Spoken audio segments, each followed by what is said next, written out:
At least 27 people have been killed as a bomb goes off in a Shia mosque in the Kuwaiti capital.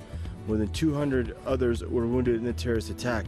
ISIL terrorist group has claimed responsibility for the bombing. Friday's attack is the first such bombing targeting Kuwaiti Shias.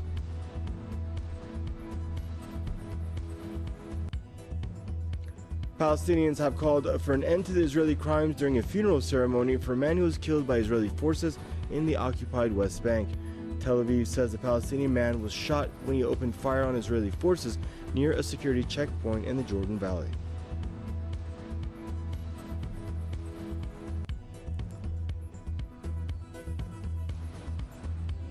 Saudi fighter jets have targeted the Razi district in the province of Sa'ada. This follows earlier airstrikes which killed at least one civilian and wounded 4 more in the same province.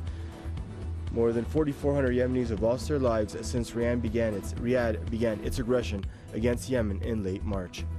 U.S. Secretary of State John Kerry is in the Austrian capital Vienna to join the talks on Iran's nuclear energy program. Kerry will hold bilateral meetings with his Iranian counterpart Mohammad Javad Zarif on Saturday. Iran and the P5+1 have until the end of June to reach a comprehensive final agreement. U.S. President Barack Obama has demanded stricter gun laws during a funeral for one of the victims of last week's terrorist attacks on an African-American church in Charleston, South Carolina. Obama has called for removal of the Confederate flag, which he said was a reminder of a systemic oppression and racist subjugation for many people. Now, one of the 2 killers who broke out of a New York maximum security prison has been shot dead by officers involved in a massive 3-week manhunt. Officers are still pursuing the other fugitive in an area just south of the Canadian border.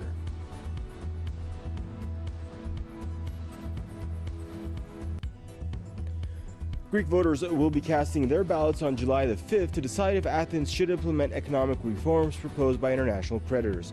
The referendum decision by Athens comes as a debt-ridden nation has until the end of this month to avoid default.